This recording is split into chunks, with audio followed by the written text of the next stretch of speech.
उत्तर प्रदेश और बंगाल समेत 12 राज्यों में वोटर लिस्ट में सुधार के काम में अभी सिर्फ 5 दिन ही बाकी रह गए हैं, लेकिन राजनीति के मैदान में लगातार इस मुद्दे पर संग्राम जारी है। समाजवादी पार्टी के अध्यक्ष अखिलेश यादव आज एक बार फिर से आरोपों की बौछार लेकर मीडिया के सामने आए। अखिलेश यादव ने सवाल उठाए हैं कि एसआईआर को लेकर इतनी हड़बड़ी क्यों है। प्रताड़ना की वजह से बीएलओ की जान जा रही है। बीजेपी अपने हिसाब से वोटरों के आंकड़े जुटाने में लगी है। अखिलेश यादव को यह भी शंका है कि फाइनल वोटर लिस्ट में समाजवादी पार्टी के वोटरों के नाम काट दिए जाएंगे। सपा के अध्यक्ष ये भी आरोप लगाते हैं कि अभी वोट का अधिकार छीना जा रहा है, आगे आरक्षण भी इसी तरह से छीन लिया जाएगा। अखिलेश का बयान आया तो बीजेपी ने भी तुरंत पलटवार किया। भारतीय जनता पार्टी का कहना है अखिलेश यादव के विभाजनकारी बयान ये शोभा नहीं देते, उनको एसआईआर पर ट्रेनिंग लेनी चाहिए। उन्होंने ऐसा क्यों कहा कि आरक्षण छीन लिया जाएगा, वो भ्रम फैलाने की कोशिश कर रहे हैं। बीजेपी का यह भी कहना है कि जो हाल बिहार में आरजेडी का हुआ है वही हाल यूपी में अखिलेश यादव का होगा। एसआईआर चुनाव आयोग कर रहा है और उसमें कोई गड़बड़ी नहीं, किसी भी अधिकार के तहत प्रक्रिया को आगे बढ़ाई जा रही है। वोट का अधिकार किसी का नहीं छीना जाएगा। एसआईआर का मौजूदा अभियान 4 दिसंबर को थम जाएगा। हालांकि इसके बाद वोटर के पास अपनी आपत्ति दर्ज कराने का मौका भी होगा।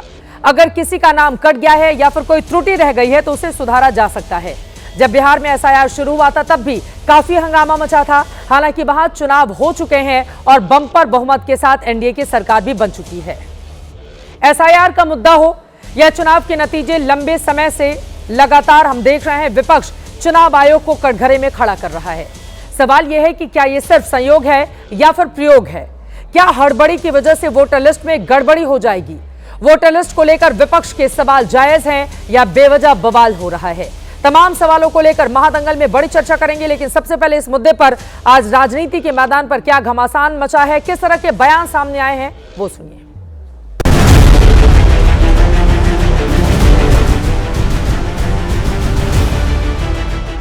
एसआईआर के बहाने वोट डालने का अधिकार छीन रहे हैं, आरक्षण छीनेंगे, आपकी पहचान छीनेंगे।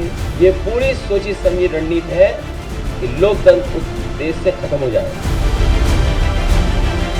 और अखिलेश यादव जी ने कहा एसआईआर होगा तो आरक्षण समाप्त हो जाएगा। एसआईआर के विषय में अखिलेश यादव जी को ट्रेनिंग लेनी चाहिए। अखिलेश यादव इस प्रकार के भ्रामक बयानों को फैलाने की कोशिश कर रहे हैं। आखिरकार जल्दी क्या है एसआईआर की? वेस्ट बंगाल के भी लोग ये कह रहे हैं कि चुनाव आयोग के खून से हाथ रंगे हैं। अब इन लोगों की जान गई है, कौन मदद करेगा? चुनाव आयोग को सामने आना चाहिए, मदद करना चाहिए। भ्रम फैलाना, अफवाहें फैलाना अखिलेश यादव का स्वभाव बन गया है। अपना एसआईआर का फॉर्म उन्होंने भर दिया, लेकिन एसआईआर के फॉर्म के लिए भरने के लिए निचले स्तर पर, बूथ लेवल पर समाजवादी पार्टी के पास डीएलए नहीं है, तो ठीकरा निर्वाचन आयोग पर हो। चाहे कांग्रेस पार्टी हो, चाहे ममता बनर्जी की पार्टी हो, चाहे समाजवादी पार्टी हो, अगर इसको इशू बना रही तो इससे साफ है कि उनके पास कोई मुद्दे नहीं है। अभी से लोग चिंतित हो गए हैं, हमारे नाम का क्या होगा। उनको पता ही नहीं बातों का, कौन तो उनके पास जा रहा है, कौन गारंटी दे रहा है उनकी भाई नाम इनके आ जाएंगे। नोटबंदी हुई थी ना, तब लोग जो आए थे लाइन लगा कर बेचारे कितने लोग लाइन में मर गए थे। Raised 5 questions. 1, 2, 3, 4, 5. We did not get an answer to any of our 5 questions. वो अंदर जाकर पा पकड़ा गणेश कुमार जी का, बाहर आकर बड़ा बड़ा हो गया।